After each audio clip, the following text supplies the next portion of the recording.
नमस्ते साथीहरू। के तपाईलाई कहिले यस्तो लागेको छ कि पैसा कमाउनु भनेको धनीहरूको मात्र खेल हो? कि केही मानिसहरूसँग जस्तो सुकै अवस्थामा पनि सधैँ पैसा हुन्छ र बाँकी मानिसहरूले जतिसुकै मिहिनेत गरे पनि उनीहरूको गोजी कहिल्यै भरिँदैन? के तपाईलाई लाग्छ कि कडा मिहिनेतका बावजुद पनि तपाईले पैसा पाउनुहुन्न, तर केही मानिसहरू धेरै मिहिनेत नगरिकन पनि आर्थिक सफलता हासिल गर्छन्? यदि तपाईको जवाफ हो भने तपाईँ एक्लो हुनुहुन्न। संसारका 90% मानिसहरू पैसाको बारेमा यस्तै सोच राख्छन्। हामीलाई सानैदेखि सिकाइएको छ कि पैसा कमाउन गाह्रो छ। धनी बन्नका लागि कि त भाग्य चाहिन्छ वा कुनै ठूलो व्यापार। तर के यो साँचो हो? के धनी मानिसहरू भाग्यमानी भएकाले मात्र धनी हुन्छन् वा उनीहरूले पैसाका केही यस्ता नियमहरू, रुल्स अफ मनी जान्दछन् जुन बाँकी मानिसहरूलाई थाहा छैन? सोच्नुहोस्, यदि तपाईसँग पैसा कमाउने र त्यसलाई गुणा गर्ने एउटा प्रणाली, सिस्टम भयो भने के तपाईँ आर्थिक स्वतन्त्रता हासिल गर्न सक्नुहुन्न? यदि तपाईले एउटा यस्तो ब्लुप्रिन्ट पाउनुभयो जसले गर्दा पैसाले तपाईको लागि काम गरोस्, न कि तपाईले पैसाको लागि, तब के तपाईको जिन्दगी परिवर्तन हुँदैन?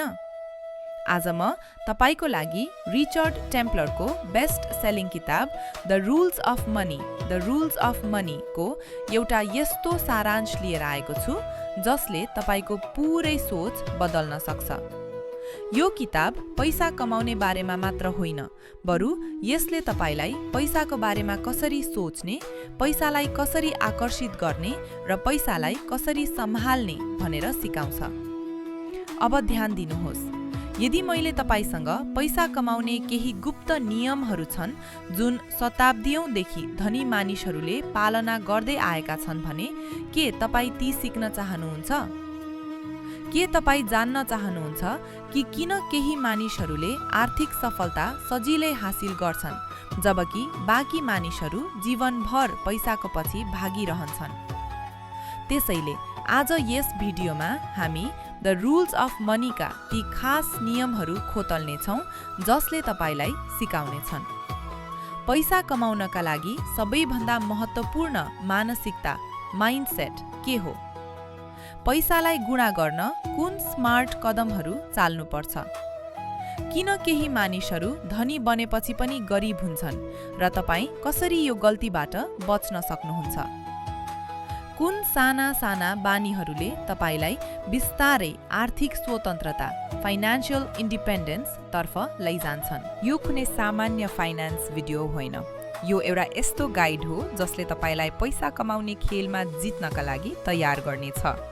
तर एउटा कुरा याद राख्नुहोस्, यस संसारमा धनी बन्ने दुईवटा मात्र तरिका छन्। कि त तपाईँ पैसाका यी नियमहरू बुझ्नुहोस् र अपनाउनुहोस् वा जीवनभर पैसाको पछि भागिरहनुहोस्। अब निर्णय तपाईको हो। के तपाईँ तिनै गल्तीहरू दोहोर्याइरहनुहुन्छ जुन 90% मानिसहरू गर्छन् वा आजैदेखि आफ्नो आर्थिक यात्रालाई सही दिशामा मोड्नुहुन्छ? यदि तपाईँ तयार हुनुहुन्छ भने यो भिडियो पुरा हेर्नुहोस्, किनभने आउँदो केही मिनेटमा तपाईको मनी माइन्डसेट पुरै परिवर्तन हुनेछ। नियम 1, जो सुकै धनी बन्न सक्छ, पैसा मात्र धनीहरूको लागि होइन। के तपाईले कहिले सोच्नु भएको छ कि पैसा कमाउने कुनै गोप्य सूत्र हुन्छ?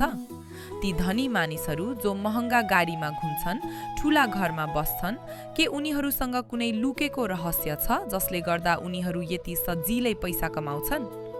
र यदि त्यस्तो हो भने त्यो रहस्य आम मानिसलाई किन थाहा हुँदैन? हामी मध्ये धेरै जसो मानिस यही सोच्छौं कि धनी मानिसहरू कि त धेरै प्रतिभाशाली हुन्छन् वा उनीहरूसँग विरासतमा कुनै ठूलो व्यापार हुन्छ। केही मानिस यो पनि मान्छन् कि धनी बन्नका लागि भाग्यमानी हुनु जरुरी छ। तर वास्तविकता यो भन्दा धेरै फरक छ। के तपाईलाई थाहा छ कि संसारका 80% करोडपतिहरू सेल्फ मेड हुन्? अर्थात् उनीहरूले आफ्नै मिहिनेत र सही निर्णयबाट आर्थिक सफलता हासिल गरेका हुन्। उनीहरूसँग कुनै जादुको छडी थिएन, न त करोडौंको पारिवारिक सम्पत्ति नै थियो। त्यसो भए प्रश्न उठ्छ, यदि उनीहरूले सक्छन् भने तपाईले किन सक्नुहुन्न? सोच्नुहोस्, एउटा गरिब केटा जो नेपालको एउटा सानो गाउँमा जन्मियो, उसँग न राम्रो शिक्षा थियो न त ठूला सपना देख्ने हिम्मत। तर उसले एउटा कुरा सिक्यो, पैसाको बारेमा कसरी सोच्ने। उसले बुझ्यो कि पैसा तिनै व्यक्तिहरूसँग जान्छ जसले यसलाई आकर्षित गर्न जान्छन्। त्यही केटा पछि गएर एउटा ठूलो व्यवसायी बन्यो। तपाईलाई यो कथा कुनै फिल्म जस्तो लागिरहेको होला, तर यही वास्तविकता हो। आज संसारका जति पनि ठूला अर्बपतिहरू छन्, उनीहरूमध्ये धेरै जसो यस्तै सङ्घर्षबाट निस्किएका हुन्। रिचर्ड टेम्पलर भन्नुहुन्छ कि संसारमा जोसुकैले पैसा कमाउन सक्छ, किनभने पैसा कमाउने प्रक्रिया सबैका लागि समान छ। फरक यति मात्र हो कि केही मानिसहरूले यसलाई बुझ्छन् र केही मानिसहरू आफ्नै बहानामा अल्झिरहन्छन्। गरिबले सोच्छ, पैसा कमाउन गाह्रो छ, मलाई कुनै ठूलो अवसर नै मिल्दैन। जबकि धनीले सोच्छ, पैसा कमाउने अवसरहरू जताततै छन्, मात्र मैले ती पहिचान गरेर सही कदम चाल्नुपर्छ। पैसा कमाउने खेल पनि नयाँ सिप सिक्नु जस्तै हो। जो मानिस सिक्न तयार हुन्छन्, मिहिनेत गर्छन् र आर्थिक नियमहरू बुझ्छन्, उनीहरू बिस्तारै यस खेलमा मास्टर बन्छन्। पैसा कमाउनका लागि तपाईलाई कुनै जादुको जरुरत छैन, मात्र पैसाका सही नियमहरू बुझ्न र तीमाथि काम गर्न जरुरी छ। नियम 2, धेरै जसो मानिस धनी बन्नका लागि धेरै अल्छी हुन्छन्। के तपाईले कहिले सोच्नु भएको छ कि करोडौं मानिस धनी बन्ने सपना देख्छन्, तर ती मध्ये छानिएका केही मानिस मात्र किन धनी बन्छन्? यदि पैसा कमाउन साँच्चै नै त्यति गाह्रो हुन्थ्यो भने सायद संसारमा कोही पनि धनी हुने थिएन। तर वास्तविकता के हो भने हरेक दिन कुनै न कुनै व्यक्ति मिलियनेयर बनिरहेको छ। त्यसो भए तपाई र म अहिलेसम्म किन धनी बनेनौं? यसको सबैभन्दा ठूलो कारण यो होइन कि हामीसँग कुनै खास प्रतिभा छैन वा ठूला अवसर छैनन्। असली कारण हो हाम्रो आफ्नै सोच र हाम्रा आफ्नै बानीहरू। साँचो भन्नुपर्दा धेरै जसो मानिस धनी बन्नका लागि धेरै अल्छी हुन्छन्। अब तपाई सोचिरहनु भएको होला, म अल्छी छैन, म दिनदिनै मिहिनेत गर्छु, जागिर खान्छु। तर मिहिनेत गर्नु र सही ठाउँमा मिहिनेत गर्नुमा धेरै ठूलो फरक हुन्छ। धेरै जसो मानिस बिहानदेखि रातिसम्म काम गर्छन्, तर उनीहरू कहिल्यै आफ्नो आर्थिक भविष्यलाई लिएर गम्भीर हुँदैनन्। एकजना मानिस थियो जो सधैँ जागिरमा जान्थ्यो, बोसको गाली खान्थ्यो र तलबको पर्खाइमा बस्थ्यो। उसलाई लाग्थ्यो बढुवा भएपछि सबै ठीक हुन्छ, तर वर्षौंसम्म पनि उसको आर्थिक अवस्था उस्तै रह्यो, किनभने उसले पैसा बढाउने कुनै रणनीति नै बनाएन। अर्कोतिर एकजना व्यक्तिले जागिरबाटै सुरु गर्यो, तर फुर्सदको समयमा लगानीको बारेमा सिक्न थाल्यो। बिस्तारै उसले आफ्नो बचतलाई लगानी गर्यो र केही वर्षमा उसको निष्क्रिय आम्दानी उसको तलबभन्दा बढी भयो। धनी बन्ने सपना देख्नु र त्यसका लागि कदम चाल्नुमा ठूलो अन्तर छ। 90% मानिसहरू बहाना बनाउँछन्, समय छैन, पैसा छैन, व्यवसाय जोखिमपूर्ण छ। धनी मानिसहरू त्यसैले धनी छन् किनभने उनीहरू सधैँ सिकिरहन्छन्, मिहिनेतबाट डराउँदैनन् र आर्थिक शिक्षालाई प्राथमिकता दिन्छन्। नियम 3, पैसाले तपाईलाई खुसी बनाउन सक्दैन, तर यसले तपाईको मद्दत अवश्य गर्नेछ। धेरै पटक तपाईले सुन्नु भएको होला, पैसाले खुसी किन्न सक्दैन। तर के तपाईले कहिले सोच्नु भएको छ कि यदि पैसाले खुसी किन्न सक्दैन भने गरिब मानिसहरू किन दुखी हुन्छन् र धनी मानिसहरू आफ्नो जिन्दगी किन बढी आनन्द लिन्छन्? सोच्नुहोस्, यदि कुनै मानिससँग पैसा नै छैन, ऊ कोठा भाडा तिर्न चिन्तित छ, बच्चाको फिस तिर्न सकिरहेको छैन भने के ऊ खुसी रहन सक्छ? जबसम्म तपाईको टाउकोमा आर्थिक तनाव रहन्छ, तबसम्म साँचो खुसी महसुस गर्न गाह्रो हुन्छ। रिचर्ड टेम्पलर भन्नुहुन्छ, पैसा खुसीको ग्यारेन्टी होइन, तर यसले तपाईलाई ती समस्याहरूबाट बचाउन सक्छ जसले तपाईको खुसी बर्बाद गर्न सक्छन्। पैसाले तपाईलाई कम्तीमा पिस अफ माइन्ड दिन सक्छ। 2 साथीहरूको उदाहरण लियौं। अजयले जति कमायो सबै खर्च गर्यो। अर्कोतिर रोहितले समझदारीपूर्वक पैसा व्यवस्थापन गर्यो र लगानी गर्यो। जब अचानक आपतकालीन अवस्था आयो, अजय तनावमा पर्यो र ऋण लिनु पर्यो। तर रोहितले आफ्नो बचतबाट सजिलै परिस्थिति सम्हाल्यो। पैसाले तपाईको जीवनलाई सजिलो बनाउँछ, तपाईलाई विकल्पहरू दिन्छ र सबैभन्दा ठूलो कुरा, यसले तपाईलाई नियन्त्रण दिन्छ। पैसा कमाउनुहोस्, तर यो नसोच्नुहोस् कि पैसा नै सब थोक हो। यो एउटा शक्तिशाली साधन हो। नियम 4, लगानी गर्नुहोस्, खर्च मात्र होइन। के तपाईले कहिले याद गर्नु भएको छ कि पैसा जति छिटो आउँछ त्यो भन्दा बढी छिटो सकिन्छ? महिनाको तलब हातमा आउन साथ केही दिन त सबै ठीक लाग्छ, तर बिस्तारै ब्याङ्क ब्यालेन्स घट्दै जान्छ र महिनाको अन्त्यमा प्रश्न उठ्छ, पैसा कहाँ गयो? यो 90% मानिसको कथा हो। रिचर्ड टेम्प्लर भन्नुहुन्छ, यदि तपाईँ आर्थिक स्वतन्त्रता चाहनुहुन्छ भने पैसा खर्च गर्नुको सट्टा लगानी गर्न सिक्नुहोस्। धेरैजसो मानिसले थोरै पैसा थपिने बित्तिकै महँगा लुगा, मोबाइल वा विलासिताका वस्तुमा खर्च गर्छन्, जसले भविष्यमा कुनै फाइदा दिँदैन। रवि र सञ्जय दुवैको तलब 50,000 छ। रविले तलब आउने बित्तिकै महँगा रेस्टुरेन्ट र लुगामा खर्च गर्छन्। सञ्जयले भने हरेक महिना 10,000 अलग राखेर शेयर बजार वा म्युचुअल फन्डमा लगानी गर्छ। केही वर्षपछि रविसँग पैसाको अभाव नै रहन्छ भने सञ्जयको लगानीले उसलाई अतिरिक्त आम्दानी दिन थाल्छ। धनी मानसिकता भएको व्यक्तिले पैसालाई गुणा गर्ने तरिका खोज्छ। पैसा कमाउनु भन्दा बढी जरुरी त्यसलाई सही तरिकाले बढाउनु हो। नियम 5, हरेक महिना थोरै बचत गर्नुहोस्।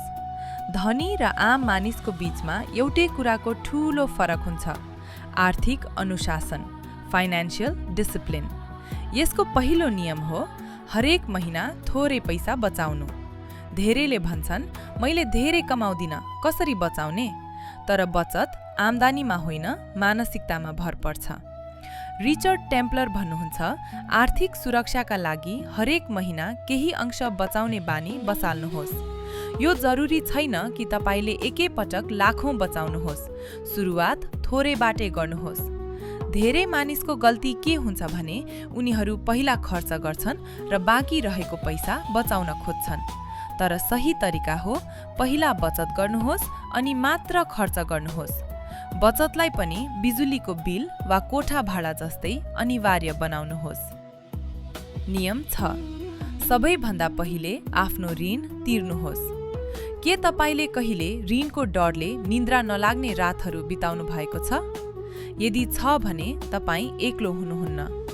ऋणको जाल एउटा यस्तो चक्रव्यूह हो जसले तपाईको आर्थिक भविष्य बर्बाद गर्न सक्छ। रिचर्ड टेम्प्लर भन्नुहुन्छ, जबसम्म तपाईँ ऋण मुक्त हुनुहुन्न तबसम्म तपाईँ कहिल्यै पनि आर्थिक रूपमा स्वतन्त्र हुन सक्नुहुन्न। त्यसैले ऋण तिर्नुलाई पहिलो प्राथमिकता बनाउनुहोस्। प्रदर्शनका लागि ऋण लिएर महँगा सामान किन्नु सबैभन्दा ठूलो गल्ती हो। ऋण तिर्नका लागि सबैभन्दा पहिले उच्च ब्याज दर भएका ऋणहरूलाई ध्यान दिनुहोस्। आफ्नो जीवनशैलीलाई केही समयका लागि सामान्य बनाउनुहोस् र नयाँ ऋण लिन बन्द गर्नुहोस्। जब तपाईँ ऋण मुक्त हुनुहुनेछ तब मात्र तपाईले साँचो स्वतन्त्रता महसुस गर्नुहुनेछ। नियम 7, आफ्नो सम्पत्तिको रक्षा गर्नुहोस्। तपाईले मिहिनेत गरेर कमाएको पैसा वा बनाएको सम्पत्ति कतिको सुरक्षित छ? के एउटा गलत निर्णयले यो सबै सकिन सक्छ? धेरैजसो मानिस पैसा कमाउन व्यस्त हुन्छन् तर त्यसलाई सुरक्षित राख्न सोच्दैनन्। एकै झट्कामा शेयर बजार खस्न सक्छ वा कुनै ठूलो स्वास्थ्य समस्याले पैसा सिध्याउन सक्छ। त्यसैले बीमा गर्नुपर्छ। स्वास्थ्य बीमा, सवारी बीमा र जीवन बीमा अत्यन्तै जरुरी छन्। साथै आफ्ना सम्पत्तिका कानुनी कागजातहरू बलियो राख्नुहोस्। कम्तीमा 6 देखि 12 महिनाको खर्च धान्न सक्ने आपतकालीन कोष बनाउनुहोस्। नियम 8, आवश्यकता र चाहना बीचको फरक बुझ्नुहोस्। हामीमध्ये धेरैजसोले आफ्ना चाहना वान्ट्सलाई आवश्यकता निड्स सम्झिने गल्ती गर्छौं। नयाँ फोन वा महँगो ब्रान्डको लुगा चाहना हो, आवश्यकता होइन। जबसम्म तपाईँ यो फरक बुझ्नुहुन्न पैसा तपाईको हातबाट फुत्किरहन्छ।